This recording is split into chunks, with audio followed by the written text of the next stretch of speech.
నీకు కట్టినట్టు చీరలిప్పాను, పుట్టింటి వాళ్ళ నగల సొమ్ములు వచ్చాను, రోజు సెలవు ఇట్లా పెట్టాను కదా. ఇప్పుడు నిన్ను ఏం చేస్తాను తెలుసునా? ఆ ఊరికి వెళ్తున్నానా, ఆ తాటాకుల పూరి గుడిసెలో దోస్తే అక్కడ తినడానికి తిండి ఉండదు, కట్టడానికి బట్ట ఉండదు, చూడడానికి చోటు ఉండదు, మొక్కడానికి దేవుడు ఉండడు. అక్కడ పడి నువ్వు ఎండలో వానకి తడవాలి, అక్కడ చస్తే గానీ అప్పుడు నాకు చాలా చల్లగా ఉంటుంది. ఇంటి దగ్గర అనుకుంటాను.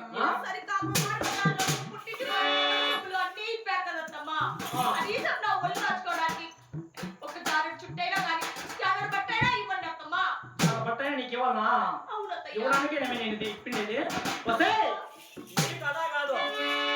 ఇప్పుడు ఏ ఆడదైనా తన మానాన్ని కాపాడడానికి 12 మూర చీర కడతారు. అలాంటిది నీకేం చేస్తా తెలుసునా? 7 మూర చీర మాత్రమే ఇస్తా. అది కట్టుకోవడానికి సరిపోకూడదు, చుట్టుకోవడానికి సరిపోకూడదు. అప్పుడు కానీ నీకు సిగ్గు తెరవు మానవ ఎనుము ఏమాత్రం ఉండదు. అప్పుడు నీకు ఆ బాధలు పడుతూ కుళ్ళుకుంటూ కుమ్ములుకుంటూ నువ్వు వస్తే అప్పుడు నాకు పీడ విరగడైతుంది. అంతే కదా? ఆ పని చేస్తే సరిపోతుంది కదా. నీకు చెప్పిన మాట ఏమైనా ఇంటాందా?